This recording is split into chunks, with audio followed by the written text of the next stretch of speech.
눈도 예쁘고 입도 예쁘네. 네가 좋아서. Reka alur cerita 20th Century Girl. Dikisahkan ada dua orang siswi SMA yang bersahabat, bernama Bora dan Yondu. Bora adalah anak yang sangat periang dan sangat menyayangi sahabatnya Yondu.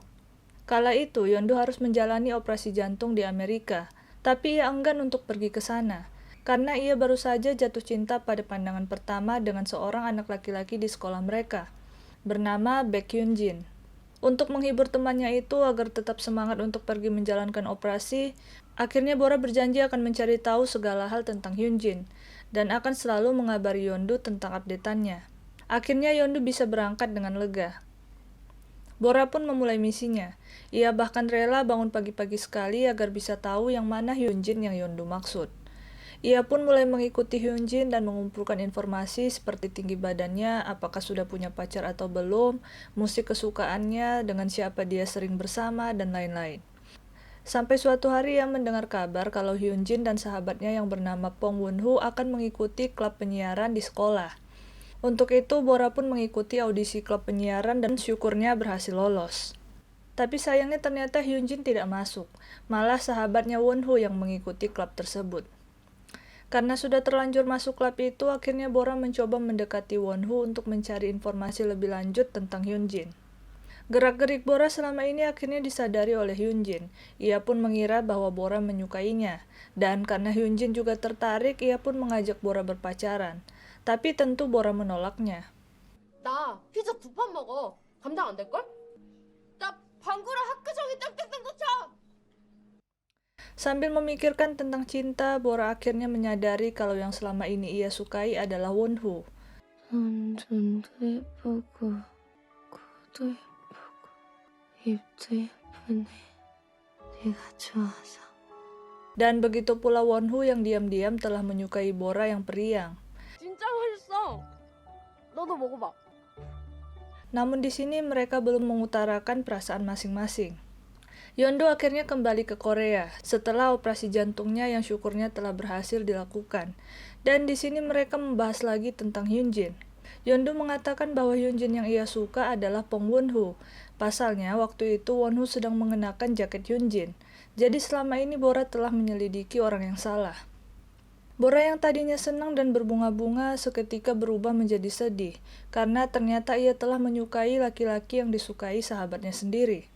Ia pun langsung menghapus email yang pernah ia kirim ke Yondu, yang bercerita kalau ia menyukai Won-ho. Ia juga terus menghindari Won-ho, dan pada saat Won-ho mengungkapkan perasaannya, Bora menolaknya. Di sini Bora mendukung Yondu untuk dekat dengan Won-ho, tapi rencana itu gagal karena Hyunjin mengatakan pada Yondu kalau Won-ho dan Bora saling menyukai satu sama lain. Yondu lalu membuka emailnya dan membuka bagian tong sampah atau trash. Di sana ia jadi paham kalau ternyata Bora mengalah demi dirinya. 내가 좋아하는 사람은 흥은호야. Keesokannya Yondu berbicara pada Bora sambil menangis. Ia berkata kalau ia bisa melepaskan Won-ho demi persahabatan mereka. Sementara itu Won-ho bersiap pergi ke New Zealand untuk tinggal bersama ibu dan adik laki-lakinya. Di hari keberangkatannya, dengan bantuan Yondu dan Hyunjin, Bora bisa tiba di stasiun kereta api tepat waktu.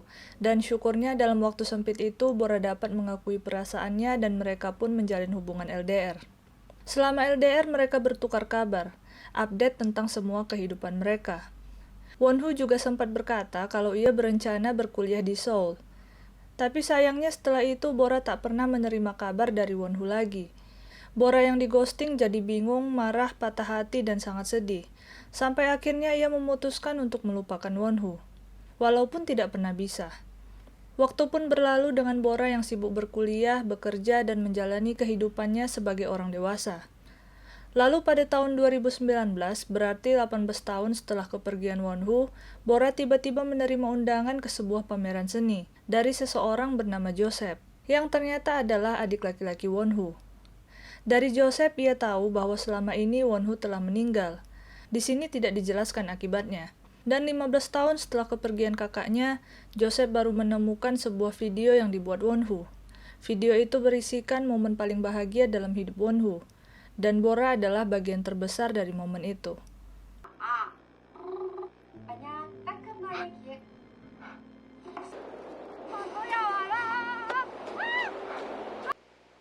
보이지? 이제 21세기 새해야. Gimana menurut kalian filmnya? Komen di bawah ya, dan see you di alur film berikutnya. Love you.